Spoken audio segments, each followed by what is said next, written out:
Y'all hear me now? Oh, woo, there you go.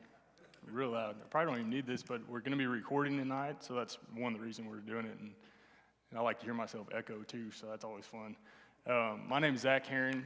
If y'all don't know, I work with Chris at Alethia Counseling Center. I'm a licensed counselor, and I'm in charge of these things, so that's a scary thing, you know, that I'm put in charge of conferences and like talking with people every day, and just kind of, especially men. I have a real passion for helping men understand our wives, and that's why tonight we're like, you know, okay, Mother's Day's coming up. We have a lot of things that we're going to be doing, and to be honest, women just speak completely different than we do. There's a lot of things that we don't understand about them. There's a lot of things they don't understand about them, and the cool part about this is that some of our lovely ladies from the office have volunteered to come up and answer questions from a woman's perspective. And I'll just go ahead and tell you is that one of the jokes in our office is basically, if you tell us something new, we give you a free session.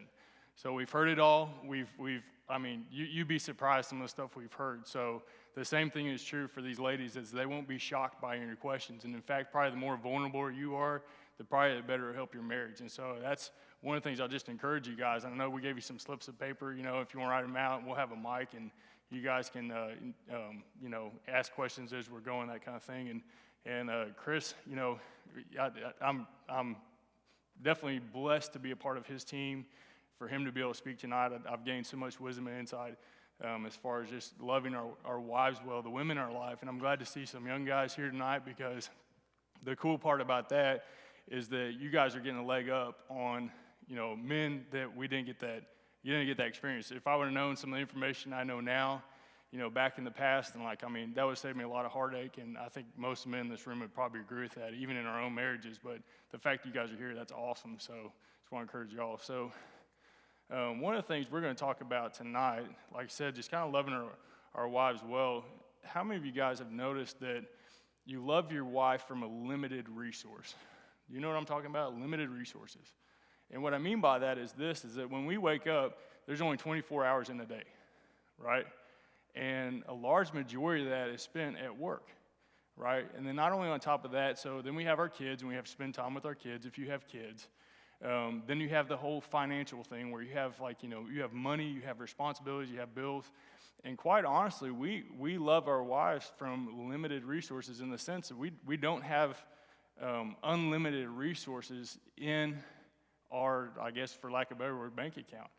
But part of that is helping you guys understand tonight, how can we start to allocate those resources that we have in a way that communicates to our wives that we know them, that we listen to them, that we understand them, and like I said, that we can communicate that they're valued. And the biggest thing, I'm sure if y'all go to this church, you've heard Chris say, and I think one of the biggest things we need to understand and see is that our wife is a treasure. Now, sometimes it doesn't feel like that, especially after you've just had a big fight. Can I get an amen on that? Sometimes we don't, in our head, we're just like, man, that woman, I probably said worse things in my office, but that woman is just, you know, I can't believe, I'm furious, you know, and in that moment, we don't feel like she's our treasure. And so going back to that idea is that, you know, there's a parable, and it's pretty short, and Chris talks about this, is that basically there's this guy, and he's out in the field, and he's digging, and he finds his treasure. And he's like, oh man, I got this treasure. This is exciting. And he goes back, and he basically sells everything that he has to buy that field so he can have that treasure. And I think for you guys to think about that is that for us, how do we communicate to our wife that she is our treasure, that we do, and that's one part about our wives they don't understand, is that in our own mind, we feel like we have sold everything. We keep giving, it feels like that, right? And for them, it's not enough. It never feels like enough. And so what we're talking about tonight is how do we love our wife with those limited resources and do it well and communicate to them that they are a treasure. And so this guy goes away, and he sells all that he has to get this treasure. How do we communicate that to our wives and get Chris to kind of give us insight into that, and probably give us some more ideas about just that limited resource idea too. So, that video ready? Why don't you crank that sucker? I know about this weaving here. You've got a little bit of history. It sounds quite interesting. First, tell me what you know about it. Well, I don't know an awful lot about it, except that It was given by Kit Carson, whoever I'm sure everybody knows in his history, given to the foster father of my grandmother. And it's not just a chief's blanket, it's the first type of chief's blanket made. These were made in about 1840 to 1860, and it's called a Ute first phase. A Ute? A Ute first phase wearing blanket. Wow. And not only that, the condition of this is unbelievable. It's extremely rare. It is the most important thing that's come into the roadshow that I've seen. Do you have a sense at all of what we're looking at here in terms of value? I haven't a clue. Are you a wealthy man, Ted? No. Well, sir, I'm still a little nervous here, I have to tell you. On a really bad day, this textile would be worth $350,000. On a good day, it's about $500,000. Oh, my God. And you had no idea. I had no idea. I was just laying on the back of a chair. Well, sir, you have a national treasure. Wow. Can't believe it. My grandmother, you know, were poor farmer. I'm amazed. I'm flabbergasted. I don't know for sure, but I think that was an 06. And I'm also not 100% sure, but I found a video online of a younger couple that I think it was Ted's son, that they actually sold that last year for $1.8 million. So here's the concept. What we're talking about is the idea of that we have the opportunity, if you're married, especially if you're a believer. So if you're a follower of Christ, then especially it fits in with our mindset that one of the things we get to do is to spend our lives teaching one of his daughters that she is treasure. Because almost nothing else in their life is going to teach them that. Maybe if you're really lucky, their dad taught them that, but that's pretty rare. Even a good dad sometimes doesn't teach them that they're treasure. So we get to do that. The problem is that's a discipline, and it requires a lot of work. And again, as Zach was saying, we don't have a lot of extra resources laying around. I mean, if every day she could come home to 30 dozen roses or something like that, maybe over time she'd begin to believe it from that. But none of us have the money to do that, or the time. Or if you were able to make sure she came home to a totally clean house every single day. But very few of us are going to have the money to do that, and none of us have the time to do that kind of thing. So let me tell you the purpose of little gatherings like this, and we want to do these periodically. I hope this is valuable to you when we do this again next year and next year. I'd love for us to be able to get this word out. And here's what's funny about this. This is kind of countersensical when you talk about running a counseling center. Do we have an attorney in the room? There you go. What do family attorneys go for nowadays? Do you know? Tyler, probably almost $300 an hour? Yeah. More than that, yeah. So $300 plus an hour. Counselors, $100 to $150, $100, $150 an hour. So you just spent $20 to get 2 hours of what could possibly save you either of those expenses. And so this is a really, really good investment that you've made. And so encouraging other guys to do that. Again, it's kind of shooting ourselves in the foot as therapists because we keep you out of our office, but I promise we're not going to give you bad advice just so you have to come to counseling. Like that's a guarantee. Some more. That's part of why we have the women here at the end, is so that they can say, like, get up and say, like, okay, that stuff Zach and Chris said, like, no, forget all of that. Like that was horrible. Mainly, the reason I want to do this is because one, I sure could have used some of this information along the way. We have tons of other resources, and some on our website, some on other websites, but. I know that sex is a major issue in most marriages that creates problems. We have materials on that. We're not going into that tonight. I mean, you can ask them about it though. I mean, they're going to be on Q&A in a minute. But having this right mindset and a disciplined mindset, because it's got to be intentional. I mean, we spend how much training being good at our jobs and continue education, and we read books. Like most of us, what we do for a living, we like the thought of being a world-class version of that. Like, I want to be a world-class counselor. I want to be a world-class pastor. I want to be a world-class whatever it is you do for a living. But very few of us have ever even been inspired to the thought of being a world-class husband, Plus, we also think like, oh my gosh, since that's not an option, why would I even bother thinking in those terms? But someone has to be. So I really want to encourage you guys. Like there's some things and some honestly, some pretty easy changes that we can make. Easy, like knowing how chess pieces move is easy. The application is indefinite, is forever, but there's some pretty easy changes. And guys like Zach and I are not, it's not that we're somehow God's gift or experts on women. It's that we're insider traders. We're like spies. And so your wives are paying significant money to come sit with us for an hour and tell us what she's thinking and what she's feeling and all that kind of stuff, and has been doing so, in my case, for 20-something years. And I'm taking notes on what they're saying. So yeah, I'm helping them, but I'm also gathering data for you guys.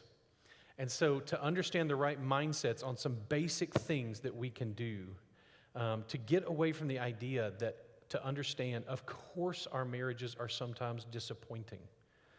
Of course, we are sometimes disappointed with our spouse. I mean, that is going to happen.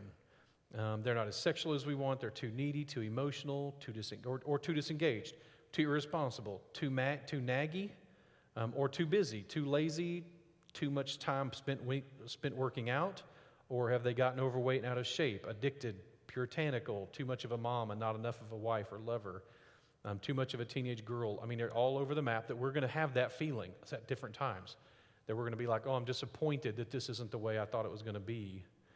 One of the jokes that is often told in the counseling world is that husbands are disappointed that their wives change. Like that's a disappointment. We're disappointed that our wives change. And wives are disappointed that their husbands don't. Like that's one of the, how's that for pretty good, huh? Pick it, any of these. Here's a statement from a professor on this. We have a picture of a perfect partner, but we marry an imperfect person. So we have two options: tear up the picture and accept the person, or tear up the person and accept the picture. That's the mindset we have to start with. We have to agree that she is treasure. Otherwise, the work that we're going to encourage you to do, or the mindset that we're going to encourage you to do, there's no reason to do it. She's not always going to be worth it. And I mean that in the gentlest way possible. There's no way any human being can inspire another human being to love them indefinitely. Only God can really call us to do that. We report to Him on this, not her, not each other. Thoughts, comments you want to make? Well, I just wanted that video that we show that to women all the time. Chris showed us that at the beginning, and you'd be amazed how many women come in and just break out in tears. Mm-hmm. And the reason is what we say to them is that, how do you feel that? And the value of that treasure. Now, here's what's wild about that is that it wasn't that the man, he didn't know the value of the treasure that he had. And I think so often as men is that when we're thinking about our wives and all, like kind of like Chris was saying, is just that disappointment that we have, things didn't turn out the way we want, and all that kind of stuff, is that we don't value our wives the way, the value that they really have. And as Chris was saying, as a daughter of the King, I think that's so important. And one of the things just helping them work through that, and the question we always ask is that, was that treasure any different? Was the value of that treasure any different laying on the back of that seat or in that roadshow? The answer is no. It has the same value. It's a priceless treasure. It's just the owner didn't know the value.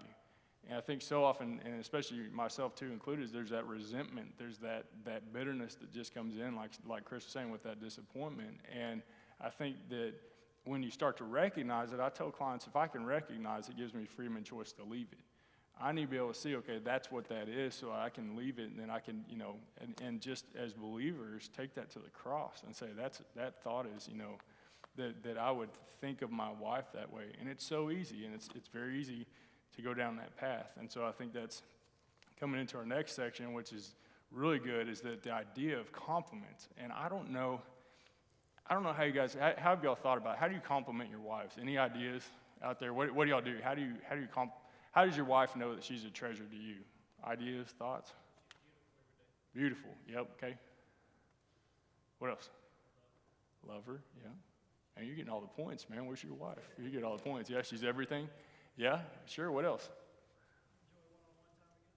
Enjoy one-on-one. Yeah, what else? Flowers, yeah. Okay, what else? Acts of service, yeah. Yeah, clean the house, sure. Yeah. Anybody else? Yeah. So compliments, Let me give you Chris. some specifics in regards to compliments. So if you're going to pay a woman a compliment, this is good stuff to write down. One is, have you ever noticed how women compliment each other? So for men, the bigger, the more global the picture, the better. If someone tells us, "You look great," that's a big compliment, and men like big compliments. We like that kind of stuff. We like, "You're awesome. You're always awesome. You look great. You're the best." None of that is bad. But if you notice when women compliment each other, they do so at the detail level. Women communicate much more subtly than men do, typically, at least stereotypically. So what you want to be looking for is you want to compliment something as specific as possible in regards to your wife. One of the themes we're going to come back to over and over again is this theme of intimacy. So typically men communicate to pass information. If you ever notice how you talk to other men, you're passing along information. Women will communicate that way for sure, but a lot of times women communicate just for the sake of communication. Communication is a way to create intimacy. And so women will communicate without a purpose beyond connection, which can be really irritating to you probably. You're at work, you're working hard, she calls. We have a joke in my home that if my wife leaves, within 10 minutes of her leaving, she's going to call me, and within 10 minutes of her getting home, she's going to call me and tell me she's coming home. And in my brain, in my male brain, I'm like, I probably would have picked up on that when you got home in 10 minutes. Like I probably would have figured that out. But that's an intimacy. I'm changing my life experience, and I want you to know about it, is why she's communicating. There's no information to pass. I'm like, thanks.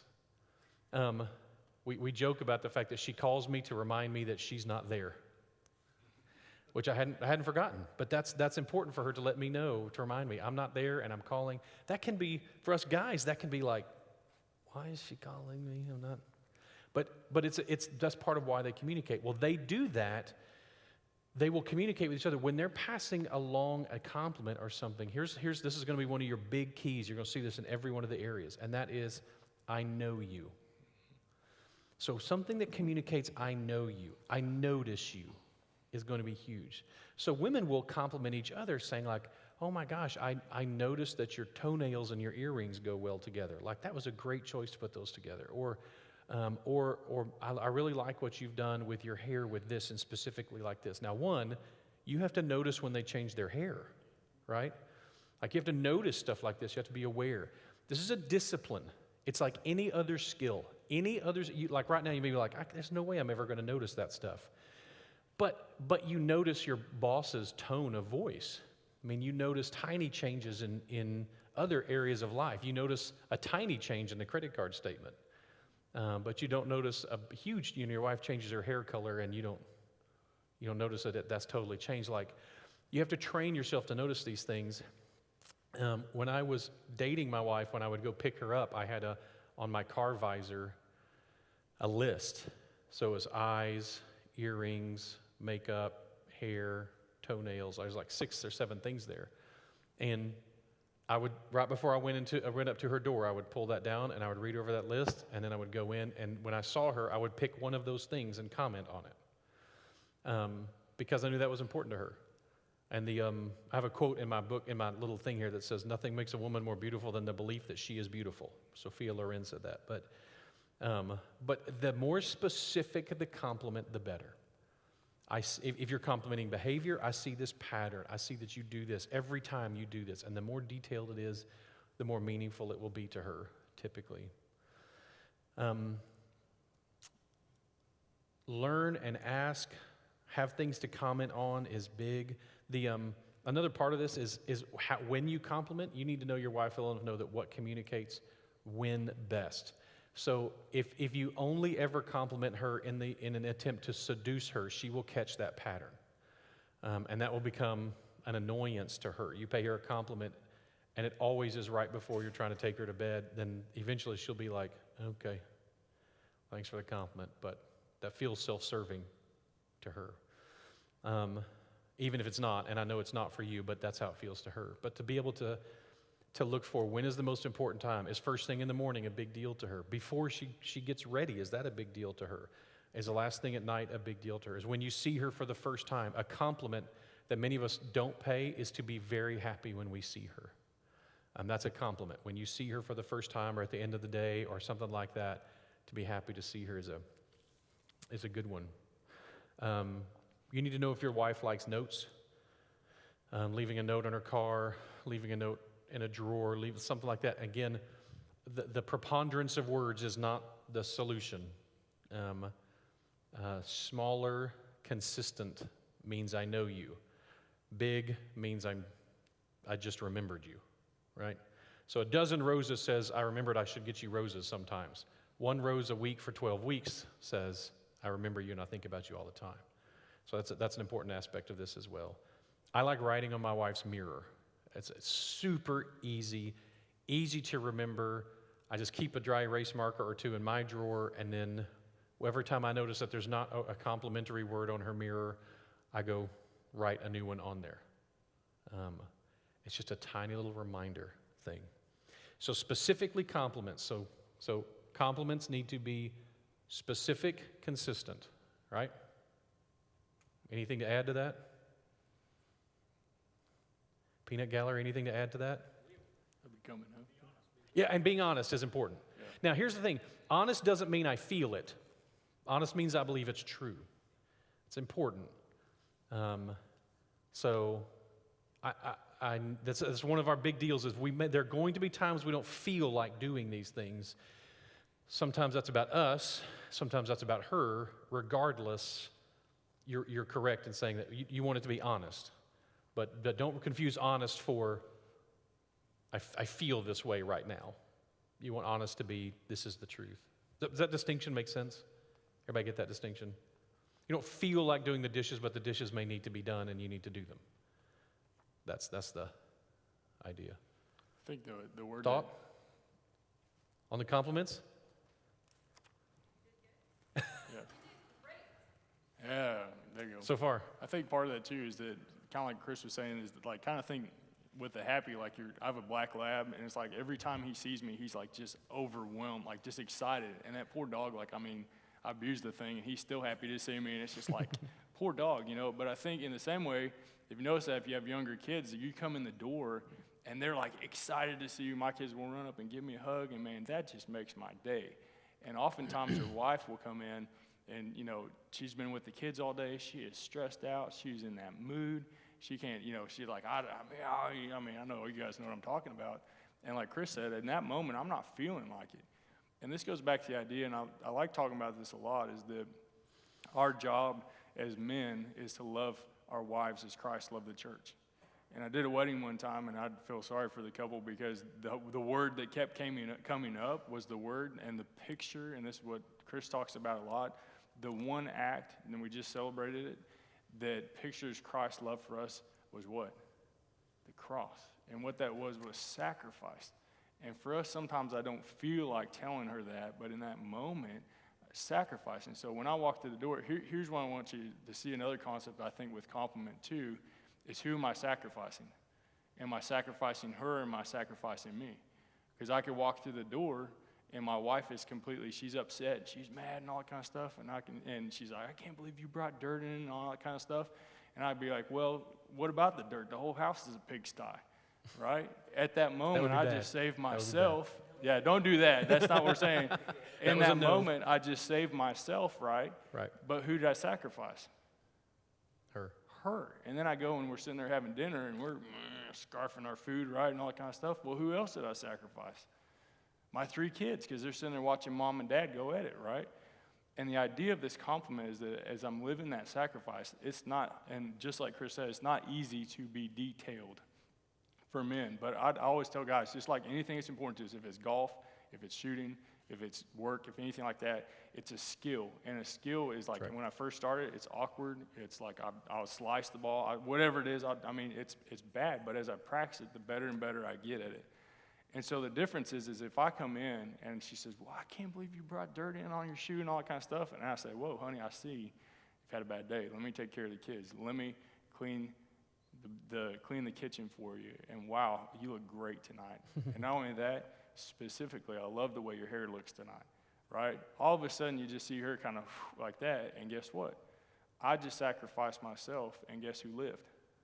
She did. And that's the idea I love in Romans 12 is we're living sacrifices, is that picture that we're living sacrifices. And I think it even applies here to the compliment that we're living sacrifices. As we sacrifice ourselves for the daughter of the king, for our treasure, she lives, even though it comes at the cost of me. Now, it's easier said than done. And the whole point I love about that is Christ in you, the hope of glory. The only thing that'll ever get any glory out of you is Christ in you. And he's the one that's in you. And I don't know if y'all have noticed that you've walked in and you're saying like, okay, wait a second, I need to go tell my wife I love her. Well, I don't want to tell her I love her. I'm not going to, but the Spirit inside you is saying, no, you need to. And if you listen, he's complimenting her as well, specifically, knows what she needs in that moment. And that's that resting, okay, God, you know what she needs today. And I think that's a skill as well, is honing in on that and the compliments of that. So anyway, but then, next thing we're talking about, so kind of along the same line, so getting the training, if I don't know, ask. If you guys see somebody that has a great marriage, that kind of stuff, what do you do? There's one guy I read about, and he said, every day I picked out something different about my wife that I love. Now, that takes an incredible amount of discipline, and it's like being original. And I had a conversation today with one of my clients, is that being original. She's heard all that stuff before. Think of something new today. What do I appreciate about her? A new aspect, a new facet. Just like you hold up a diamond or a prism, and you can go around and look at it different facets. Same thing. Every day you can look at it at a different angle and picture your wife that way. That facet, what am I seeing about her and all that kind of stuff. Even sometimes if I feel the disappointment, what's true about her? So anyway, giving gifts, that's kind of what we're going to talk about now. Thinking about Mother's Day coming up and all that kind of stuff. I mean, that's, Chris, Great. You got that? Very good. So again, one of the key factors, and this is, again, where men and women are typically different, is that, so especially when there's a problem, here's where we see this a lot of times, is when there's a problem in a marriage or the marriage is dissolving, and the guy suddenly decides he's going to save the marriage. His solution is to write the $10,000 check emotionally. One big check will fix this. And the problem is, for whatever reason, a lot of times women are only accepting, the wife is only accepting, they're only accepting $20 bills and below. And so they're only going to accept a small gift at a time. And it's frustrating to you because you're willing to write the $10,000 check right now. Maybe you won't be next week, but you're willing to now. And she's saying, no, I don't. That's not what speaks loudly typically to women. Consistency over time, because that communicates a few things. So one is knowing your wife. Whoever said the phrase, "It's the thought that counts," was a woman. No way a man said that. It is the follow-through that counts for us as men typically. But the thought that counts, the effort made, is huge. When we talk about dating, we're going to talk about a couple of these as well. But so, if you've got paper and pen in front of you, we're going to do a pop quiz. Ready? So what is your wife's favorite color? What's her favorite animal? Real and stuffed. They may be different. What's her favorite candy? Flower. Soft drink. Restaurant. And what would she order there? Movie. Personal feature. What's her favorite personal feature about herself, and what's her least favorite personal feature about herself?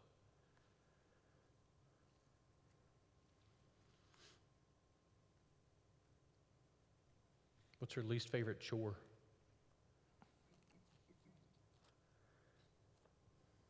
These are examples of things that it's going to be important for you to know if you're going to be a good gift giver for your wife. What are her favorite gyms? What are her favorite, I don't know if I said books in there, like what are the favorite things that she likes? And the fact that only you would know that is significant. So the degree to which a gift communicates to your wife, I know you like no one else does. So even the question like, do you know your wife better than her best friends know her? Her best female friends know her? I'm convinced the answer to that should be yes. I think as husbands, we should know them better even than their best friends know them. Now, that doesn't mean we don't call and get advice from their best friends. They can sometimes be awesome insider information sources. But we need to know her well and know how she's wired and know what she prefers and all that kind of stuff. Because here's the key. A gift needs to communicate, for a woman in particular, a gift needs to communicate two things. One is, I know you. Back to that. I know you. And I know you better than anybody else does. I'm the only one who would have known to stop and get this for you. I'm the only one who would have known to search for this on eBay for you. I'm the only one who would have known that when I saw this. Now, here's a cool thing. And the second one is, I know you and I think about you when you're not around. That's the other big thing that a gift has got to communicate. I know you and I think about you when you're not around. So anybody can think about their wife when they're present. That's, for example, when we remember that we were supposed to get them something for their birthday or for Valentine's, is when we see them on Valentine's Day. And then we go, oh, I'm supposed to get you something for Valentine's Day. Well, that's a horrible insult to her for two things. One, you clearly don't think about her when she's not around because you didn't think about that until you saw her. And then two, of course, that means you're not strategic or intentional. Now, there's ways to beat this. And again, they come back to discipline. But so let me tell you one of the disciplines I put in my life. And I think I am correct in saying, so this is not me breaking my arm to pat myself on the back. This is me attempting to be a world-class husband. I think I am a world-class gift giver. Like, I think I'm one of the best. I really do. Never had anything taken back. My wife's never taken anything back. I have pulled tears probably 12, 15 times in 20 years of marriage with just a gift. Here's how. One is that I don't wait. So there's going to be sometimes it's going to cost you, but not normally. If your wife says, oh my gosh, I love this thing, it is awesome, even just in passing. So you're someplace and she picks up something and she goes, oh my gosh, this is so amazing, it's incredible, it's blah, blah, blah. You should, as soon as you can, get back to that place and purchase that thing. Mainly because within a couple of days, you're not going to remember that conversation happened. And what's going to happen is that it's going to be a week before Valentine's Day or a week before her birthday, and you're going to go, oh, there was something that she said she liked. What was it? Whereas what I've gotten the habit of doing is I go get it, and then I put it in my closet. And so it's sitting in my closet weeks, months before I've needed it. In fact, one of the great moments, one of my great things, and people who know me will laugh when I do this to myself, is that I regularly give thanks to my past self who did something smart. Because for me, every day is kind of a new day. And so my past self makes decisions that I'm appreciate later because I don't remember him making those decisions. So one is I go into my closet and I'm like, man, I have no idea what to get my wife for Valentine's Day, and I've got this little shelf, and it's got gifts for her, and I see, and I'm like, oh, that's right, I got that for her like a month ago, and it's, thank you, past self, for getting this gift. This was awesome. And so I don't have to come up with, the mistake we make is we try to come up with a gift at the time that we realize we're supposed to get her a gift. Never works out. It doesn't, you don't have enough time, you panic, you can't think of anything, you end up asking her, which is fine, it's probably better than bringing something that she's going to hate. But or no, so okay, so pop quiz. If you ask her what she wants, what's the failure? Why is that a failure? Because you don't know her. Okay, that's what she hears with that. And those of you who would say like, no, you don't know my wife. She wants like what she wants is me to give her cash, and she goes and buys what she wants for her birthday or her anniversary. I can't speak with absolute certainty, but I will tell you, I doubt it. My guess is she's given up on any hope of you knowing her well enough to know what to get her for a gift. So that's her act of surrender, is to be like, you know what, he is clearly clueless, he is never getting this, so I will just tell him to bring me cash. That's usually not a positive. That's cost her. So one is listen carefully and don't wait. When something catches her eye, go back and get it. Here's what you really want to happen. You want her to forget that she hinted at it as well. That's bonus points. If she forgot that she said she wanted this thing and you pull that sucker out for something and she's like, oh my gosh, I'd totally forgotten about that. Now you know her better than she knows herself, and that is, you have a hard time beating that. That is a great moment when she's like, oh my gosh, you know me so well. You do. So that's one. Always give yourself time to get gifts. If you follow on with that second one, it'll never be a problem, but if you don't, always give yourself time. And then this is connected to knowing her. Know what each gift means to her. So in addition to giving her the gift, you should have some idea as to what it is about this gift she likes. What does this gift mean to her? Is it connected to a family member? Is it connected to a wish she always had as a kid? And the more detailed you can be about this, the better. So if you know a story from when she was a little kid that she wanted more than anything else in the world when she was a kid, a certain little stuffed animal, then you go on eBay and you get online and you find that animal that she never was able to get, that little stuffed animal that her parents never got her, and you get it. You heard the story, you heard what it was, you remembered it, and you got it, and then when she opens it, gold. Straight up, that's a tear moment right there. Just telling you, that'll get you some tears, which is how you know you did well. You don't want to connect. Now, the opposite can also be true. If you have taught her to connect flowers to I've screwed up, then flowers are now a waste. And here's another thing about being treasurers. You get to help her interpret other gifts. So, for example, I'm going to give you one with flowers. How many of you have wives who say they don't want flowers because flowers die? Do I have any of them? That's amazing how much more common that's becoming. Okay. Let me give you that's unfair. Your wife should not be stealing flowers from you as an option, okay? And so, but here's the cool thing. So one, next time you get her flowers, and she goes, I don't like flowers, they just die. You can say two things. One, I don't get you flowers it's not about them dying. It's about the fact that I think that this beautiful, and by the way, living thing is a great example of the type of thing you should be surrounded with. Colorful, beautiful, soft, fragile. Yes, they wilt. Remind her, of course the flower does not die. The flower is sitting in a field somewhere in another part of the world. It's fine. It's just the bloom that wilts. There's nothing wrong with the flower. Flower's fine. The bloom wilts. Blooms wilt even if they're on the plant. They wilt. But part of that is the value of flowers wilting is I get to get you more flowers. The value of flowers wilting is I can't just make the, hey, I told you I'd love you when I married you, and if that ever changes, I'll let you know type of statement, right? That's the problem with the wedding ring is you buy her a ring and then you never have to do another one. And so to miss out on that opportunity. So if you will come back and begin to redefine what flowers can mean to her, you might can get those back. And then the last thing I would tell you in regards to this is understanding surprises. You need to know your wife well enough to understand how much of a negative a surprise is. I don't know your wives, but in the case of my wife, a surprise has to be 100% positive. So if it's a surprise, everything that is news to her needs to be good news. So if she knows I'm going to get, she knows I'm going to get her flowers. So my wife's favorite flowers are tulips. If she knows I'm going to get her flowers and she thinks I'm going to get her tulips, I can't surprise her with roses. See what I'm saying? Because that's a negative. I was better off telling her up front she was getting roses. Are you following me? But if she thinks I'm getting her roses and I'm getting her tulips, that's okay. So let me give you an example. A few years ago, I was going to take our family to Disney World.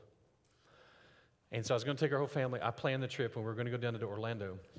About halfway through the planning process, I realized she would really like to go to Disneyland because her brother lived in L.A. Her brother had recently moved to L.A. So we planned the entire trip to Disney World, her thinking we were going to Disney World. And the whole time, we were actually going to Disneyland. I changed the tickets. I did all this stuff. So she had no idea. Now, If I had changed from Disneyland to Disney World, if we'd gone from LA to Orlando, that would have been a surprise, but it would have been a bad one. That would not have been okay with her. But the fact that I was able to surprise her with, by the way, y'all be proud of me, I got her all the way to Houston Airport. We flew from Tyler, and I was able to distract her, like, you go sit with the kids, I'll go get the tickets and everything. And we got to Houston, and we're standing at the exit, and she goes, now where's our exit again? What time are we leaving? I said 4:30. She goes, no, this flight's going to LA. It's not going to Orlando. So we're at the wrong gate. And I said, no, we're at the right gate.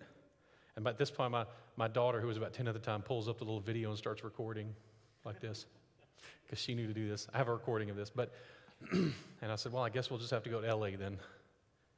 And then that's when the tears again. So the faucet started. That only was valuable because it was all good news. Now, you know your wife. Does your wife like to be surprised? Hopefully you know your wife. Does your wife like to be surprised? Is she we're going out, but I'm not telling you anything that we're doing. I'm going to surprise you. What I would say is, if you're planning something lame, don't surprise her with it. If it's something really awesome, then it's probably okay to be a surprise. We're going to go on. I'm going to plan this vacation week with you, and I don't want your input. I'm just going to plan it, and we're going to go do something fun. Make sure it's good news, because her vision, she's going to envision something awesome, and so you may be setting yourself up for disappointment if you're taking her to, Gander Mountain or something. You've now messed up. So, because she was thinking, something Haleakala or something in Hawaii, and now you're going to Gander Mountain. So, understand how surprises play out with her. Any thoughts or input or questions in regards to gift giving like this? No? Yes, sir. That's not my love language. Gift giving? Totally fine. It does not have to be her love language. If it's not, then you probably don't spend as much time, energy, or money as someone else would, maybe on gifts. But not being someone's love language doesn't mean they don't appreciate it, or that it doesn't matter, or that they won't get their feelings hurt if you don't follow through with something. And so it may not be your primary way of communicating love to her, which is fine. But so I'd love to hear from any of our ladies in the room. Like, so if a woman tells you, like, don't get me anything for Valentine's Day, or don't get me anything for Christmas or birthday or something like that. Like, don't do that. That's not my thing, or whatever. Like, do you have advice for that? Okay.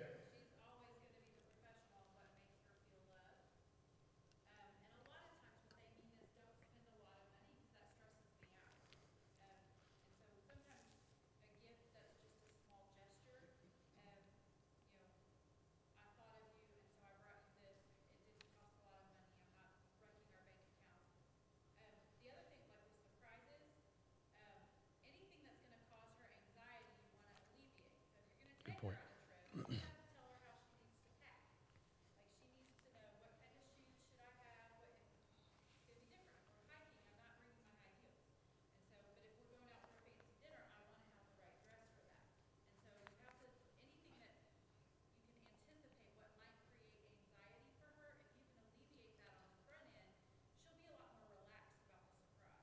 Okay, so let me go through those on the mic. I probably should have brought a mic over to you. So one is alleviate anxiety. Anything she's going to be anxious about is a negative. Now, I will tell you, anxiety and suspense don't have to be the same thing. There's a type of anxiety that comes with, I don't know what's coming. Again, that's okay so long as it's good.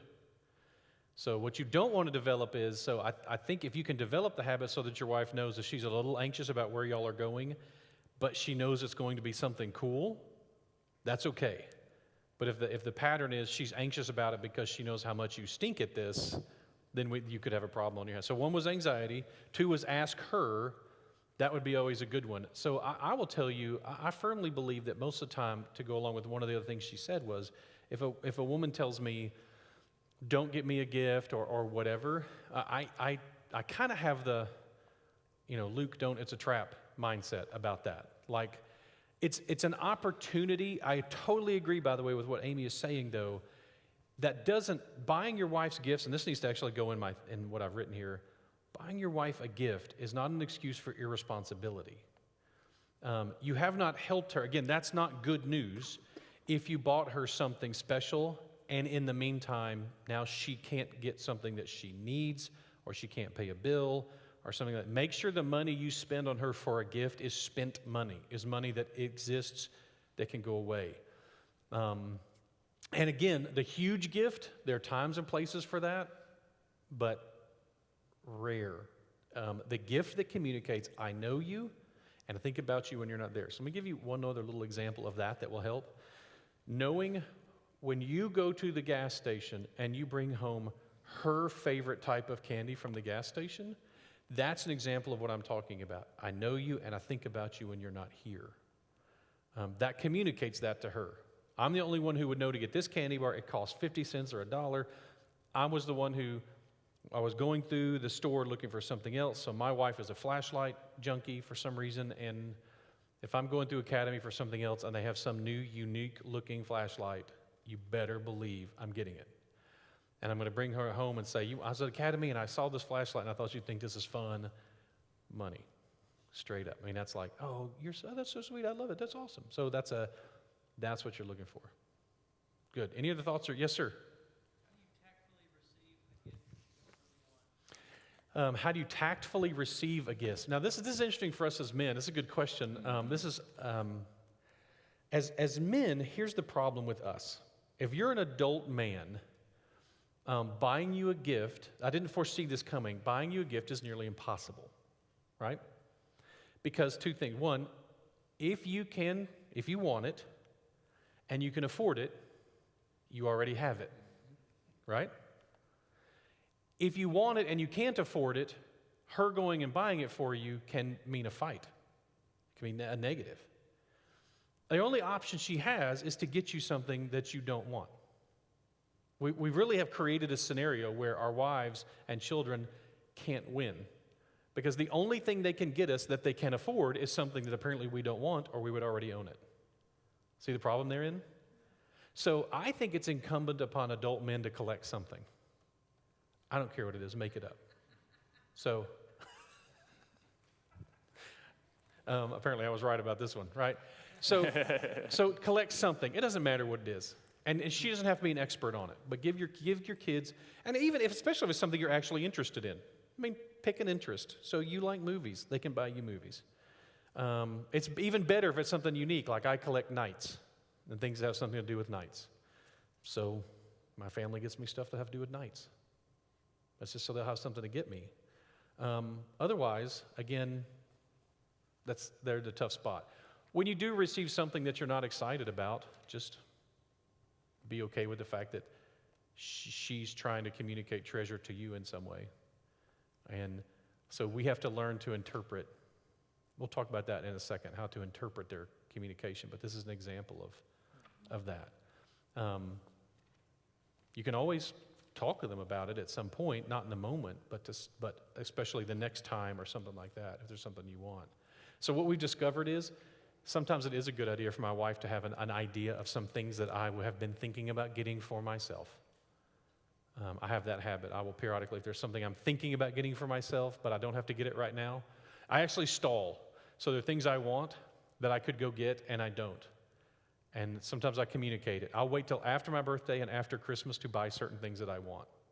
I'll just keep a list. And the ones I get, great. The ones I don't, I think then I go get them. So but it's a tough one to consider that. Just be gracious. Yes, sir. Is it wrong to ask for a list? I don't think it's wrong to ask for a list, but part of that is to learn about her. I would always say, especially if you're buying multiple gifts, then it's not a problem. Get her some things from the list, but always have a thing or two that again, remember my goal is to get her something she even didn't know she would want. That's kind of the brass ring, is when I know her better than she knew herself. I put something on the list that she wouldn't have thought to put on the list. I will tell you, that's my goal. Like in my brain, I want to get her something that she would not even have considered. So some things on the list, sure. And at Christmas time, we do like 3 or 4 gifts each type of thing, mostly small stuff. So I'll do a couple of things off of her list. She also now has this is a really funny side effect of me having a place in my closet where I get gifts for her, is every once in a while I will find something in the closet that she bought for herself and then put on my shelf. My wife's birthday starts about 4 months before her birthday. That's a cheap price, in my opinion. Good. Any others? I think one of the things, when I Yeah. got married, Gary Brandenburg, Chris knows him. I don't know, some of y'all probably know him. He used to be pastor at Grace here in Tyler. And one of the things he told me, which was interesting, he said, you need to get a PhD in your wife. And that's kind of what Chris is talking about, is that knowing. And sometimes it's subtly asking, you know, and I think I've made the mistake of being, and Chris, and I know the girls would probably wince at this and be like, oh, so what's your favorite color? And that's not at all getting a PhD. I'm not studying her. I don't know her well. And so I think part of that's important to understand, like, okay, I need to be in, kind of like you said, the love language. What is her love language? And then if that it is, how am I communicating to her that I know her in that way, that I love her in that way? If it's quality time, am I going out of my way to schedule that time with her? And like Chris was saying, not only just quality time, what does that mean to her? For my wife, it's sitting and watching movies, you know, and for some women, it's, you know, sitting there and, like, you know, talking and, you know, that kind of stuff. Those are things that for you, as you're getting a PhD, as you're getting to know your wife, that's the difference between those things. And so I think that helps a lot. One of the things, you want me to go ahead and go into consultant critic, or What's that? you want to do the next thing, or Which one? the Consultative versus critical? Yeah. Yeah. Comment on that. So we won't spend a lot of basically, time here, but that's yeah, good. so basically, so the gifts are real important, but here's kind of going back to the idea of the disappointment and that kind of thing. One of the things that I found, and Chris taught me this, but it's helped my marriage and a lot of marriages that I talk to tremendously, is the idea of consultant versus critic. So you guys know this feeling. You're driving down the road, right? And your wife's like, slow down, you're going too fast, right? You're right, all that kind of stuff. Anybody can relate? Can anybody relate to that? Nobody, right? And here, anyway, yeah, I see some heads nodding, right? What do we do and just like Chris says, a mature, responsible man, what do we do? Speed up, right? Well, if you're such a good driver, why don't you, right? And we just like keep on going, right? I had a couple come in and they said they hadn't driven in a car for 5 years together because the guy was just a total maniac. Anyway, but as we're talking about this, it's funny when it comes out. Anyway, so she's driving, and of course we're like, you know, we don't. In that moment, we see her, you know, as this critic, and we respond. We get defensive. We get immature. We go back to a teenage self version of ourselves and all that. Okay, same thing with what Chris was saying. Let's say we go and we put a lot of thought into this gift, and we bring home those roses and that kind of stuff. And she says, well, you know, I don't really like roses. I like tulips. As a mature, responsible man, what do? What's going in our head? Well, forget you. I'm never buying you anything again, right? Slam, right? And at least in our head, right? Okay, so next time I show up with tulips, and she says, well, I don't like the yellow ones. I like the pink ones, right? Well, what do? Well, forget, I'm never buying her flowers, you know, and that kind of thing. It's so important. So in that moment, you know, and so I don't know if I guess I can, filter's gone, right? I don't know. Should I? You don't need to do the last one. Okay, I want to do the last one. But anyway, so the whole point is, as we're going through this, if I can start to see, wait a second, how is my wife consulting me? And so this is an interesting thing. When I slow down and I think about, wait a second, I tell guys it's usually a 10-second window. What is my wife trying to communicate to me when I'm going too fast? Have you ever thought about that? 100% of the time, if I'm in counseling and I'm talking to a couple, I say, what are you trying to communicate? Do you know what they all say? I don't feel safe. Mm-hmm. Right? If my wife were to tell me that, right, what would I do? Slow down. That's my job as a husband. I'm supposed to back off. I'm supposed to provide for her, protect her, all kind of stuff. I'd slow down, right, in that moment. But I don't see her as a consultant. I see her as my critic, and so I react in that way. Versus, like I said, if I can slow down, okay, what is my wife trying to communicate to me? Okay, she's saying she's not safe. Okay, slow down, right? Same thing going back to knowing my wife well. When she tells me, and this is a great opportunity to get a PhD in my wife, is this: when I bring home roses and she says, like, she likes tulips, what is she telling me? She likes tulips. That's another for us to go to our list and be like, all right, she likes tulips, right? Mm-hmm. Okay, when I come home and she says, well, I don't like the pink ones, or I don't like the yellow ones, I like the pink ones, what do we do? Is in that moment we take it as consultation. Now the idea too, a lot of businessmen in here, if we hired somebody to come in and consult us and say, hey, here's things you need to do, here's some streamline, this is what you need to do to make your business more effective, all that kind of stuff, what would we do with that advice? Take it, right? We bought it, all that kind of stuff. Of course we're going to take it, right? So the idea is that if I can start to see my wife as my consultant versus my critic, and going back to the idea with the flowers thing, what Chris was talking about earlier, and here's another thing along that same analogy. I ask women all the time, I said, would you prefer, so when I walk into a store, right, what's the last thing I'm thinking about buying? Flowers, right? I'm not, when I'm going to Walmart, I'm going back to the ammo section, I'm going somewhere else, right? I'm not going in there for flowers, but when I slow down enough to buy flowers, who am I thinking about?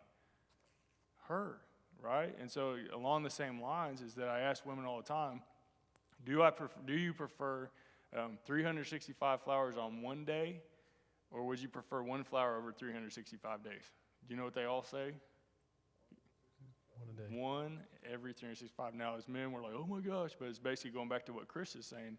It's not literally one flower a day. It's like, well, wait a second. No, we want to communicate to our wives every day. Somehow we're thinking about her. Somehow we view her as our partner, as our treasure, as our consultant, as our getting a PhD in our wife. That's something that's so important. So I know, Very Chris, you good. have more to say about that, but that's Yeah. something, like I said, it's helped my marriage in tons. And so it's really funny because that couple I was telling you about, they came back the next week and she said, we actually drove in the car and he slowed down. It was hilarious because he backed off, and I was like, good job, man, way to go. You actually listened. So Isn't that amazing to think of? I mean, that's talk about your low-hanging fruit. Hey, you're following that car in front of us too closely. I mean, if we were trying to run a business and someone said, hey, here's literally all it requires you to do is to pull back on your foot a tiny bit, and this would really fix things. We would be like, that's it? That's like all the change I need? That's such low-hanging fruit, and yet our response is to be defensive. Sometimes we'll talk about how women will talk to each other. If I'm in a co-ed group with this, I'll ask the women, so if my wife was riding with you and she said, hey, I think you're following that car too closely, you're driving too fast, how would you respond? And women, almost without exception, say, I would say, I'm sorry. I'm like, why would you say you're sorry? What did you do wrong? You didn't do anything wrong. And yet they understand it's consultative. I'm just giving you a piece of advice. I'm just letting you know this is how you can make me feel safe. And of course, you care about me, so you want me to feel safe, which of course is why when we say, I'll pull over if you want to drive, that what we're saying is, I don't care if you feel safe. I care more if I feel offended. So someone's got to be sacrificed. Anyway, that's good stuff, important. Yeah. For date ideas, the same concepts: know her and plan. Knowing that who she is, what she loves, that kind of stuff. Planning ahead, which means you think about her when she's not there. Same exact concepts. And again, it isn't necessarily the follow-through that counts. It is the intentionality. This is what I'm trying to do. This is what I want to accomplish. And it communicates that you know her, that you're thinking about her. That's why it's valuable to her, by the way, if you take her to a new restaurant she's never been to before, and you say, hey, you know what? We had a business meeting here, and I thought, oh my gosh, my wife would love this place, so I had to get to you to get here I wanted to get you here. That tells her, when I'm in the business meeting, who am I really thinking about? You. And so that's I saw that they had chicken and dumplings, and I know how you love chicken and dumplings, so I thought I'd bring you back here and we'd try them. Again, I know you. I think about you when you're not there. That's the masterpiece right there. The last thing I'm going to end with before we bring the ladies up, is this. There's something very, very potent about a woman knowing that her man is meek. Here's what meek means. Meek means under the authority of someone else. If she thinks that you understand that you answer to someone else for what type of husband you are, for what type of father you are, for what type of man you are, that makes her feel safer. Otherwise, she feels like you have to answer to her. So that applies to things like accountability and friendship, but here's one of what the major is. That especially applies to if she knows that you see God as the higher authority. A really good way to make sure she knows you see God as your higher authority is to pray with her and for her. I was teaching a men's conference this weekend down near Salado, and I asked the question, okay, men, it actually went even better than I thought it would with this. I said, men all the time tell me, I don't know how to spiritually lead my wife. The wives come in, I wish my husband would lead me more spiritually. And the husband goes, I just don't know how. And so I asked the men, what is one thing you know to do with your wife to lead her spiritually? And I don't think there was a single non-response. Everybody said, what? Pray with her, right? We know to do that. We may not be good at praying, but we know we should be praying with our wife. We all know we should be praying with our wife. So it isn't that we don't know, it's that we're not doing even what we do know.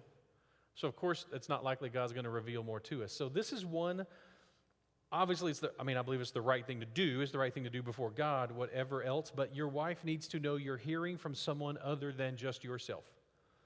That you report to someone other than just yourself or her. That you have accountability to someone else. You have desire. So it was an eye-opening thing to read an example prayer in a book one time that said, Lord, help my wife hear from you, not me. Because I can't tell you how many times I'd prayed that my wife would hear from me. Like, God, you need to help her listen to me in regards to this or listen to me in regards to that. And the truth is, when I read that, I thought, wow, why would I want my wife to hear from me when the other option is to hear from God? Well, that would probably be a better choice. So I changed my prayers about that. So praying with her and for her, gold. Other things will come up. Other things will be made clear over time that you need to do. Consistently, daily be praying with her and for her is huge. So those are some. You now have insight that you can test this here in a second. So why don't y'all come on up? You can test this. If you need to run to the restroom or something like that, go right ahead. But test this as regards to what questions you have. These ladies can give you insight into. Yep. I think one of the things Chris told me one time with the pray thing, and I thought it really helped me a lot, was basically says, if you ever think about praying with and for your wife, do it. It's that simple. There's probably rarely a day that I don't think about it. And so it's and I think it's just that practical, discipline of if you think about it, do it. I think that really helped me a lot. Yep. For some of you guys, it feels overwhelming. I don't know how to do it. But I think the more and more you do it, the better it gets. And so, so keep in mind, this is all skills development. Yeah, completely. You had no idea how to drive a car, and then you learned. You had no idea how to weld, and you learned. You had no idea how to pick it. There was something that you now do for a living, probably something that you were clueless at one point in your life, and you learned. This is no different. And that doesn't change. This is all skills development. You can learn these skills. It's just skills. You just got some great pointers from us. Now you get more from the ladies. And if I may, in Yes. terms of meekness, even signing up to do something like this, you are communicating value to her, that you love her enough to go, I'm going to learn how to do this really well. And so, well done. Even if she signed you up Yes, for you, it's true. that you came is still gold. And I would suggest, because she's going to want to know, would y'all talk about what happened? Would you say? If you can give her one little nugget of truth that you took home tonight and ask for her feedback on it, you're already engaging in relationship on something that she's going to want to know about. Is there any questions? Y'all want to go ahead and open up? Yeah. Any questions? Anybody write something on a piece of paper? Wait, there you go. We're recording. My wife's birthday is near Valentine's Day, and our anniversary is near Mother's Day and things like that. So sometimes we'll go somewhere and not get gifts. Is that all right, or, do I need to be buying at least something? I think I would say yes. There's nothing more valuable than time together and a memory. I think that is greater than any tangible gift. So my vote would be yes. Y'all might have a different idea. And also knowing, is that okay with her? I mean, that's the thing. Is she okay with that? Is that what she wants? If that's what she wants, then yeah.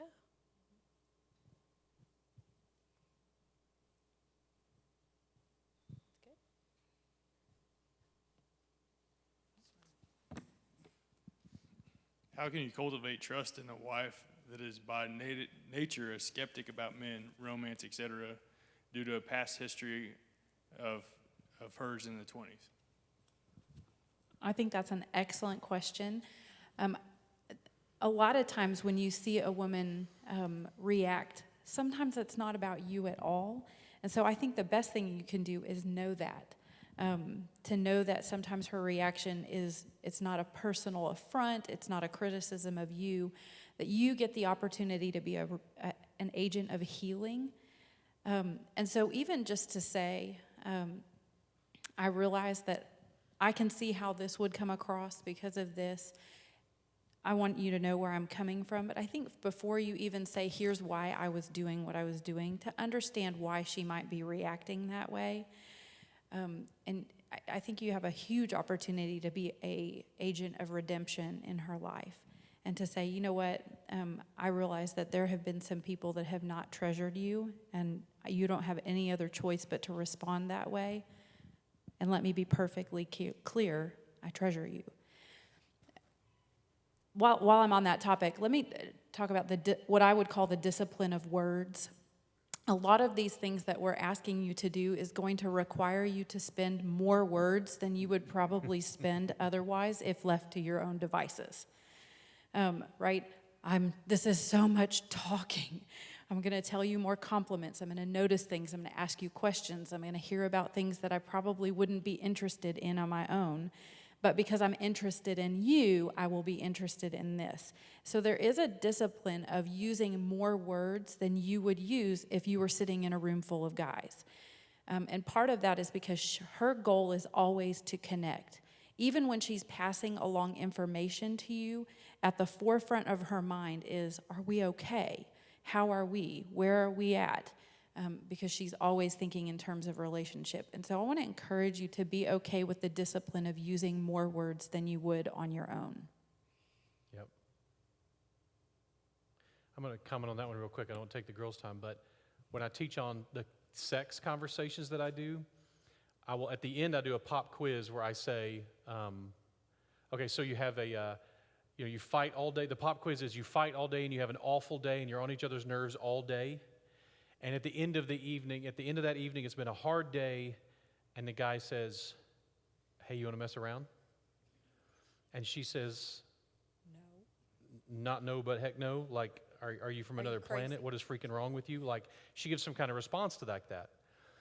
And so what I say is, so when it's women, I will say, I want you to imagine that at the end of a day like that, your husband came up to you and he said, I know it's been a hard day. I know we've been on each other's nerves. I know that today has just stunk at every level, but I want you to know something. I still choose you, and you are still who I want to be chosen by.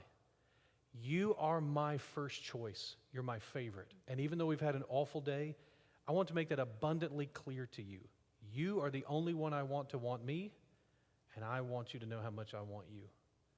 And all the women in the room are like, like at that point they got tears or doughy-eyed and all that kind of stuff. And then I will say like, now guys, I know perfectly well, that's exactly what you just said.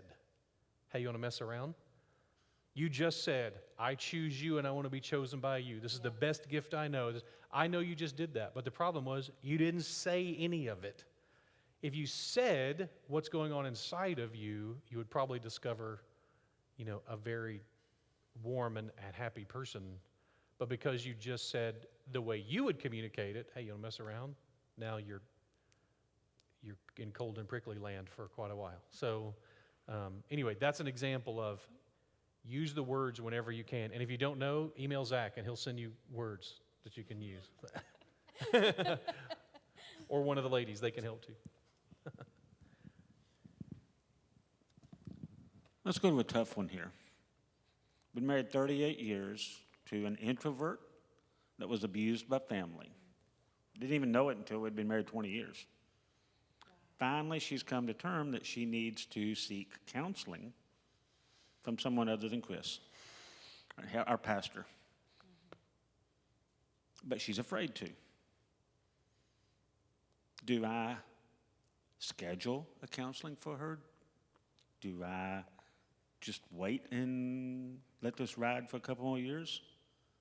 How do I get her in to see one of you counselors? I would give her options. So I would say, here's what I think is something that'd be really good for you. Would you be more comfortable if I scheduled? Would you be more comfortable if I went with you? Would it make you feel good if I were just waiting in the waiting room? What would be your most comfortable position? So giving her those options, trying to think of them for her, because she may not have even thought of some of those on her own. It just feels so scary she can't imagine it. So I would paint a couple of scenarios that you could play a big role in and see which she would feel most comfortable with. We had that conversation 3 days ago. The same one, exactly. And she said, I'm just afraid to go. I'm afraid to go. I'm afraid to open up. Tell her it's okay to be afraid and still do it.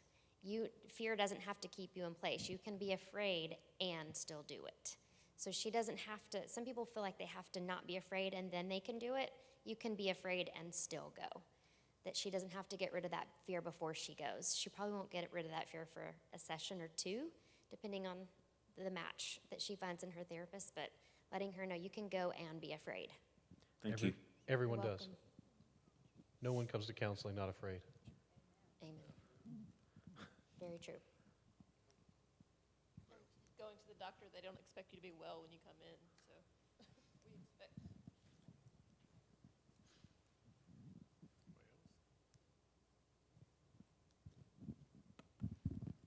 What do you do when you feel like your effort is dwarfed by expectations or some level of perfection that you really can't hit? That's a good question. So you feel like she has expectations that you feel like you consistently can't meet? Have you communicated that to her? Does she agree that she has those expectations? Okay. Amy? You okay? Sorry. I mean, I always have an answer. Okay, good. Got the talker in the bunch.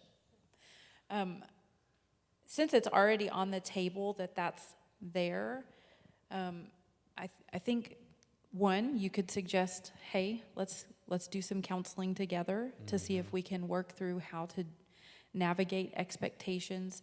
I know you say this all the time, but expectations kill celebration. Our ability to delight in and enjoy can be greatly dwarfed when there's great expectations. And so some women are just wired that way because it's not just that they're having all these perfection expectations, it's because they're anticipating. And so they'll have a vision of what things are going to be like. They'll have a vision of, because they're excited about it. And so sometimes we shoot ourselves in our own foot because we're anticipating what's to come. And what we create in our minds sometimes can just be greater than anything that we can actually do. And so I think suggesting to, hey, let's see if we can hash through this together. I think, too, being okay with the disappointment, because that disappointment is not about you. It's not because you didn't perform well. If we've both acknowledged that the expectations are just very, very high, then I wouldn't take it personal when she's disappointed. What I would say is, I see that you're disappointed, and let it hang. Yeah. Would you add to that at all? There's a couple of things. One, almost without a doubt, if she honestly is in the nothing is ever good enough mode, therapeutically, that's usually self-protection. Yes. She's keeping you at distance for some reason. She's protecting her heart from believing, from accepting, from hoping. Something's taught her to do that. This is now psychic therapist babble. I could be totally off on that, but that's real common. That there's something deeper that she's protecting herself from. And so that may be why therapy may be really, really helpful for both of you. If you say, I want to keep trying, but I don't ever feel like it's sufficient. Now, I would also be curious from your perspective, how do you know it's not sufficient? You can tell. She'll say it. You can see the disappointment on her. Okay. But she's kind of a perfectionist for herself, right? Mm-hmm. And then she projects that onto me. So Yeah. perfection just kind of sits all the time. So that's always so if you get incrementally better, it really is, it's still not perfect. Then you may need to plan a few dates that are intentionally intended to not be perfect. And to help her rest in that, I mean, go sit in the park and swing and don't accomplish any, there may be some of that you can help with, being that. And then whatever she's going to say is going to be great. But the last thing I'm going to close with is remember, you don't report to her. Mm-hmm. You report to God. And so you treat her like treasure. And if she doesn't understand it or doesn't accept it, either she eventually will, and typically, eventually they do, or you will then hear from God, well done, good and faithful servant, because you didn't give up. It may honestly be that there's a need to, some women, pretend like they're not in the room. I hate to say this in front of women, but some women feel the need to throw something at our feet to prove that we love them. And so if she's as unlovable as she can be in situations like that and you don't give up, that is the primary way she hears love. Now that stinks, and you'll have to hopefully break through that eventually, but that is not uncommon. If she thinks someday you're going to abandon her, then if she becomes unlovable and that just magnifies the fact that you keep doing it. I don't know that, again, psychobabble, but what were you going to say? I was just going to say, you can still feel good about your efforts, even if it hasn't met her expectation. So I don't think you have to 100% rely on her response to feel good about the effort that you made. So sometimes you may have to separate. If you feel good about your efforts, sometimes you can just have that regardless of what her response is. Yeah, and I would add to that too, to just communicate, I see this expectation thing, and I want you to know it's not going to keep me from loving you. Mm-hmm. I'm going to continue to make the effort, and we'll just deal with the fact that I have a perfectionist for a bride. And that's an acceptance statement to let her know, I accept you, perfectionist and all. Okay, that actually struck me that maybe what you ought to do is schedule time for it. So there's a concept in therapy that's called paradoxical intent, where it's where we all get what's that called? Reverse psychology. Mm-hmm. But like, take her on a date, schedule time for coffee afterwards, and sit down and say, okay, now let's post-mortem the date. What did I do wrong? How did it not go the way we wanted it to go? And and don't be surprised if she's like, honestly, I have no idea what to say. Like, I have no, good. I mean, that might actually help cure, wrong word, but cure that. I mean, that you're not embarrassed of it. Here, let's hear it. What you got for me? If it was you, how would you have done it differently? Let's go through every step of it. If you embrace it, you'll probably take away a lot of its value and power. I know these are crazy thoughts, and you might want to be in with a therapist to walk through some of these, but Good luck. Yeah. Those are some ideas, at least. Good. What else? And then, by the way, so you'll know, men, that is super common for men to feel that. That's exactly part of what Zach was talking about. We got flowers, and she goes, those are, even if she were to say, those are awful, they're so beautiful, I think they're amazing. Now, lilies are my favorite. Our temptation is to say, you can buy your own freaking flowers from around if you're going to criticize everything I do, okay? It's like, that's our tendency anyway, that she may be trying to communicate consultatively, and we're hearing, criticism. Yeah. Like, we're hearing criticism when she may just be bad at communicating consultatively, but that may be what she's trying to do. I don't know. Well, women give each other feedback all the time. Yeah, it's we crazy. are constantly, I have 3 younger sisters. I don't walk in the front door without some level of, oh, girl, you need to do your roots, or know that shoe. Like, if I'm wearing something wrong, somebody tells me. We give each other feedback on everything. We give each other feedback on parenting. We give each other feedback on diet and exercise, on what we wear. And men don't tend to do that quite as often. You're not going to walk up to another guy and go, that shirt's not working for you, or don't say that. We don't speak that way. And so a lot of times women speak to their men that way, and they don't realize how critical they're coming across or how disrespectful it can feel, because we're so used to speaking that language with each other all day long. That we can often be communicating criticism when that's not really what we're feeling at all. Please do. So is it a waste of time to say, just meet me, I need you to meet me with my effort, like I need you to meet me where my effort is, and be willing to accept progress? I mean, is it just a waste of time, or do you see it kind of? I would communicate the emotion that when I've made an effort and it's met with criticism right away, I feel defeated, and I feel like you don't appreciate the effort, and I want to give the effort because I think you're worth the effort. That's going to be met way differently than, why are you criticizing everything I do? I can't win for losing. Do you see how that's less aggressive, and it communicates the emotion? because there is one there. And that takes some insight for you guys to go, okay, why is that frustrating to me? Well, part of it is because it feels belittling. It feels like it's unappreciated, that the effort is put in and not acknowledged, and she needs to know that. We're the lighthouse. That's our goal. We're the lighthouse. She may be a storm at times. We're not a rowboat. If we let ourselves be the rowboat tossed around and we make decisions based on her storm, then that's not what we want to be, is affected but not impacted. So yeah, I am seeing that there's a storm. I am responding to the fact that there's a storm. But my emotional well-being is secure even if you are storming. And that's, I mean, wives have to learn to do that too. I'm just saying in our situation, when she is storming, what we don't want to do is either storm back or become like just kind of pathetic and passive and I can't deal with your issues. Well, that's what it takes. It's okay to ask, but Amy worded it right. So wherever this is online, we need to all go back and that was perfectly worded. Like, that's the way you say that. Sorry, I think there was somebody else with a mic over there, the question. Yes, so should I stand or no? Whatever. All right, I'm going to stand. All right, so we've been married for about 8 years, and we have a 2- and a 3-year-old now. And they require so much attention, right? And so I feel like whenever it's the two of us, we can dump them at, mom and dad's or whatever and have a date night once a month, maybe.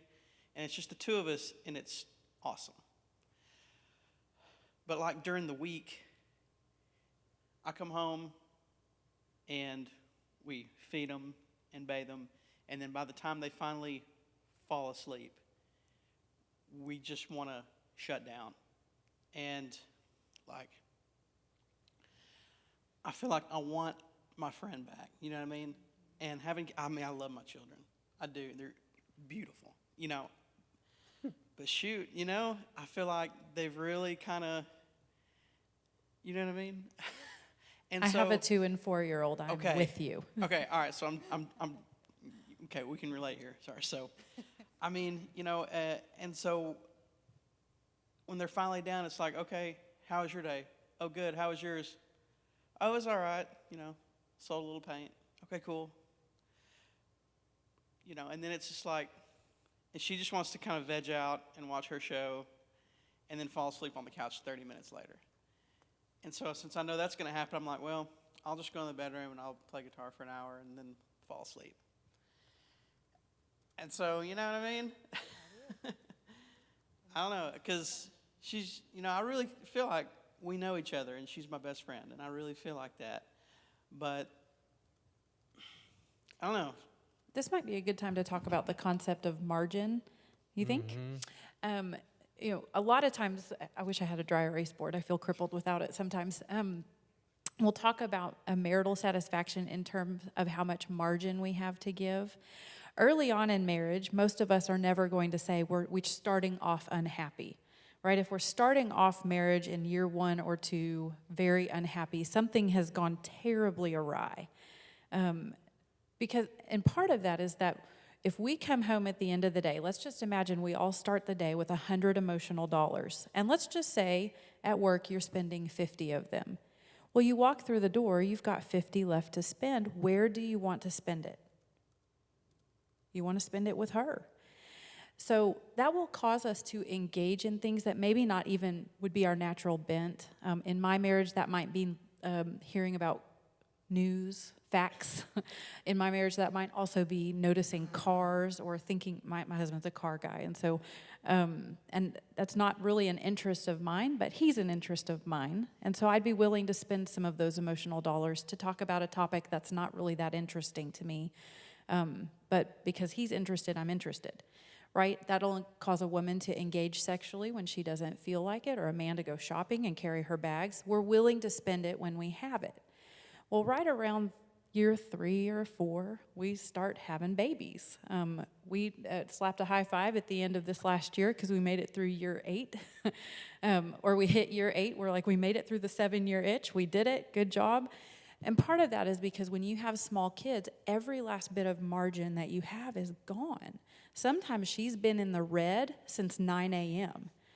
So when you walk in the door, it's not a personal thing. It's not that you're not my friend or I don't want to be with you. You are a resource. You have now walked in with your $50. I've been in the red with 9 a.m. Here, take the baby. I'm taking a shower. I'm right? And so in those moments, I think there's a lot of times where we'll start to feel things that aren't true. Well, I guess we just aren't compatible, or I never really loved him, or this was a mistake, or we just didn't really know each other.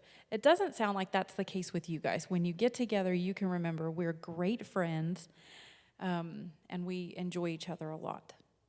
Sometimes we have to spend margin to gain back, if that makes sense. So even if she's been in the red, she might need a minute to kind of come off of the day.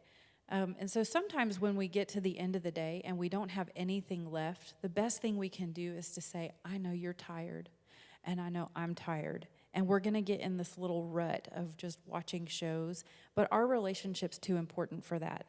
And you might lead her in asking not just how was your day, but asking specific questions. Any question that can be answered with yes or no is not enough. We need questions that can be asked that can have an open-ended answer. What was the best part of your day?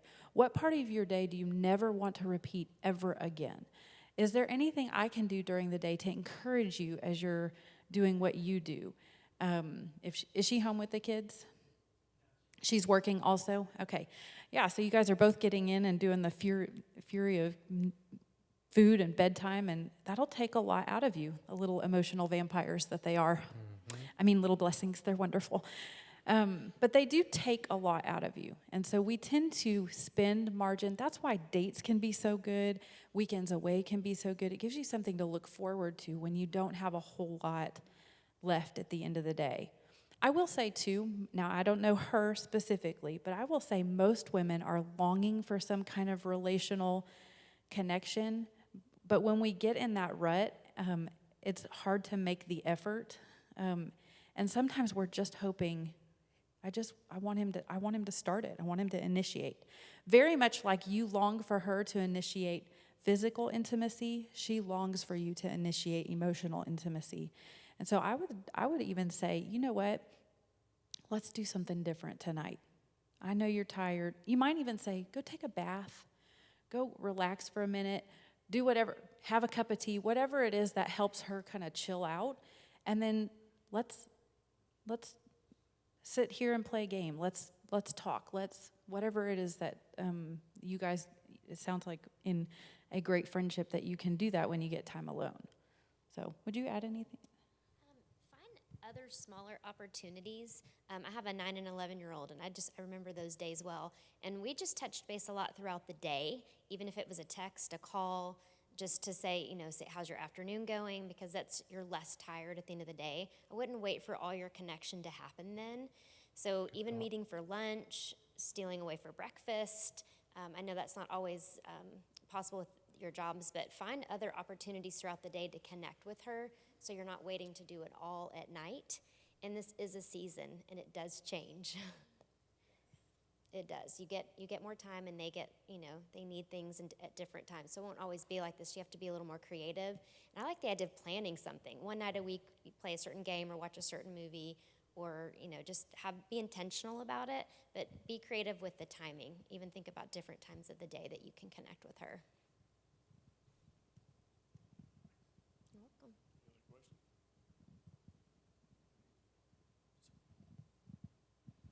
I don't have a question. I'm going to offer an answer to that one because it seems fairly obvious to me. Rub her back while she watches her show. Forget that guitar. Don't leave her side. Stay right there and spend time with her with no expectation of any physical intimacy following the back rub. Not bad.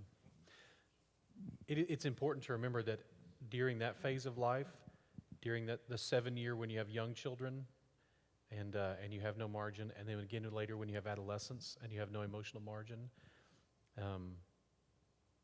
So a truth in our era is if you love something, you schedule it. And that's not super romantic, but but it is the truth. If you love something, you schedule it. You set aside margin for it. I've said, I do believe this because of Jesus' words when he says, if your heart will be where your heart will follow your treasure. Where your treasure is, your heart will follow. And so we need to intentionally invest treasure in them, and our heart will follow. Not invest only if we feel like it, but we invest and let our heart follow. If you're a man and you're in a boring marriage, it's because you're a boring man, not because you have a boring wife. And so if you will create those opportunities in small ways, in positive ways, but it's going to have to be scheduled. And that's not bad. She doesn't have to know about that. So if you have an alarm that goes off 4 times during a day that tells you to send your wife a text, whether she knows that or not, she may be immature enough that she would read that as like, oh, you have to have a reminder to send me a text? But, I mean, like these women would be like, that's a sign he loves me, that he is scheduling, he's reminding himself this is important enough that he's not going to let himself be distracted. Your wife may or may not be mature enough to accept that, but we need to be mature enough to do it. That we would say, okay, we send a few texts through the day. How do you know to send a text? Because I have an alarm that goes off. Like, again, not super romantic, but it's what's going to be. Romantic is what comes naturally. If romantic is what comes naturally, none of this comes naturally. It doesn't have to come naturally. It's not necessary. Anyway, and especially when you're low on margin, you will only do the things you schedule. Days go by, weeks go by, months go by. You've not had a date. You've not worked out. You've not spent time alone with God. You've not done those, because none of those things are going to happen on their own. There will always be something to take that time. 100% of the time, something to fill it. So you have to schedule it and then stick by it. That's again, I think you have to do that nowadays. Yeah. I had a boss years ago, and I'm certain he still does this, but he set an alarm on his phone to pray for his wife every day at 4 o'clock. And so if I was in a meeting with him and a group of people, we all stopped and prayed for her. That was just a part of his day every day, 4 o'clock, it went off. And if it was appropriate to do so out loud, he would pray right there for her. And I just thought that was such a really neat way to treasure her. Any other questions? One more.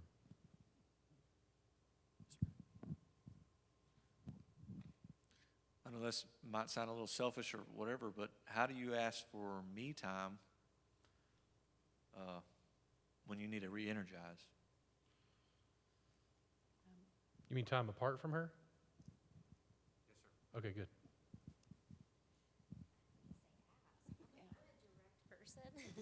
So I would just say ask. I mean, just to say, here's what I'd like to do, here's why, when would be a good time, maybe include her in the planning of it. But I would just ask. I would have no problem with my husband asking me that at all. Just saying, yeah, I need this right now, and even turning it back on her, like, how can I help you when you need, Generally speaking, when husbands are going way out of their way to make sure she's cared for and valued, women want to serve their husbands. I'm married to an introvert. I'm not an introvert by any stretch of the imagination, and he needs a lot more quiet and alone time than I do to live. It's just part of how he's wired, and I want to give that to him. I have a harder time giving that to him when I don't feel served or cared for or valued. When he has done that really well, I want to go out of my way to do that for him.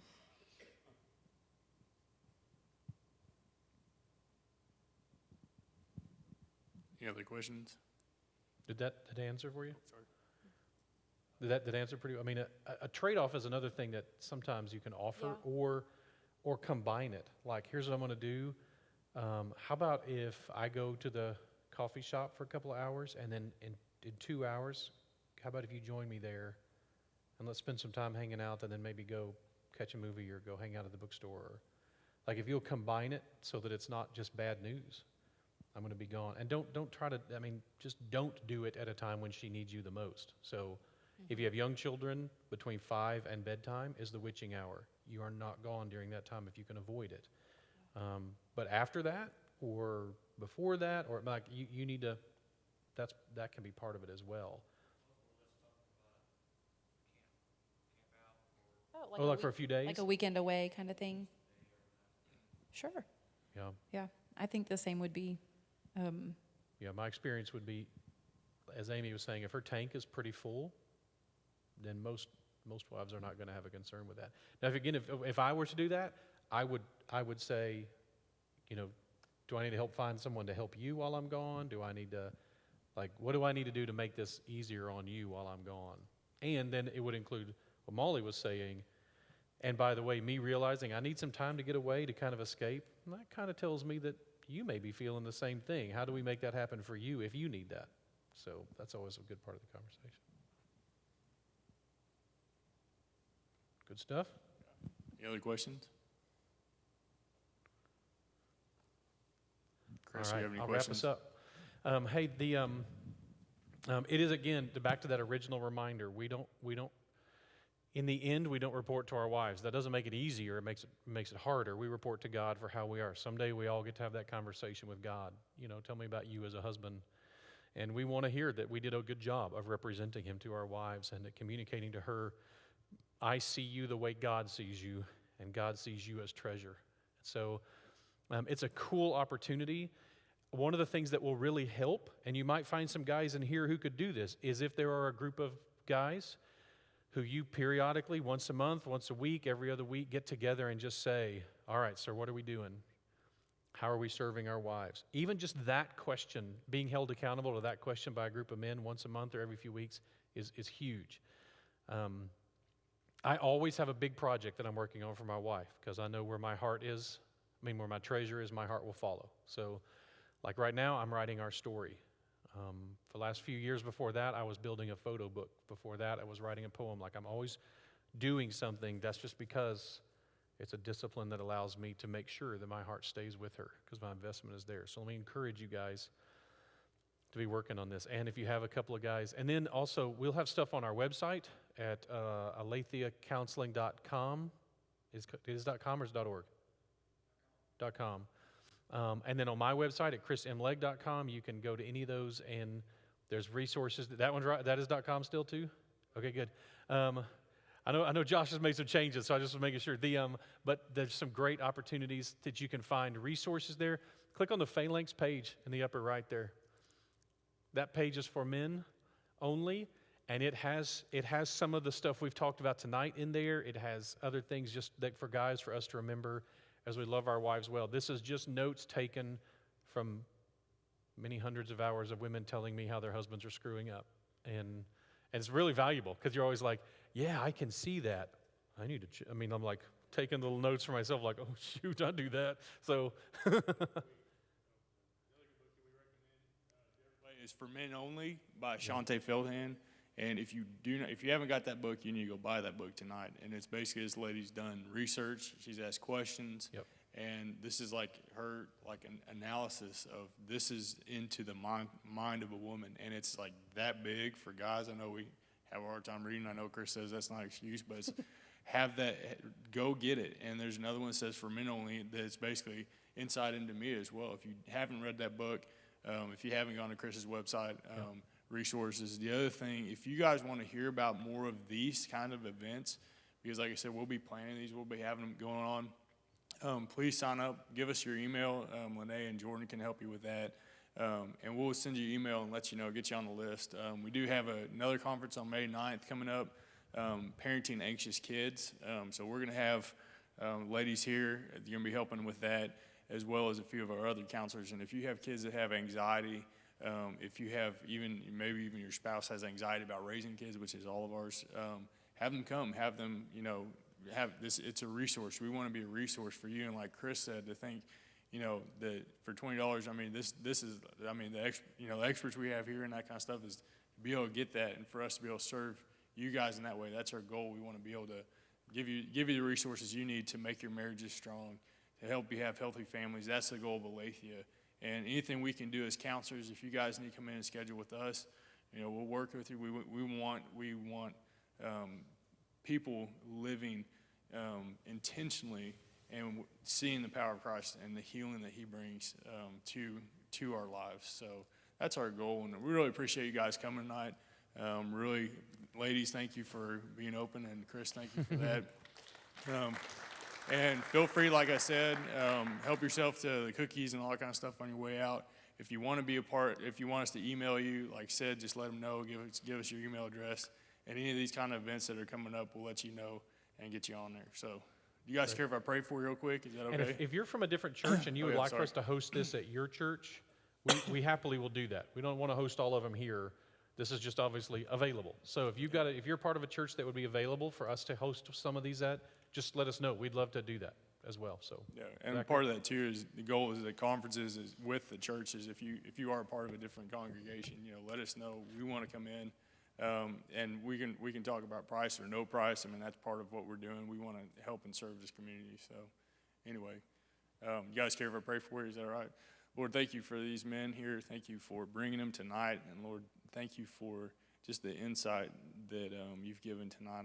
I ask that as men, as we pursue you and pursue our wives, Lord, that we would see that Lord, from you flow those rich, abiding, and abundant treasures, Lord, that you have given your kids good things, Lord, and your sons good things. And I just pray that as we pursue you, as we just dive into you, Lord, would you give us the eyes to see our wives the way you see them? Would you give us the eyes to see us the way you see us as the men that can bring healing, that can bring truth to the women that are in our lives, Lord. So even as we're going forward, remind us of the things we learned tonight, Lord, being intentional about loving those women that you've put in our life. So it's in your name, Christ, that we pray. Amen.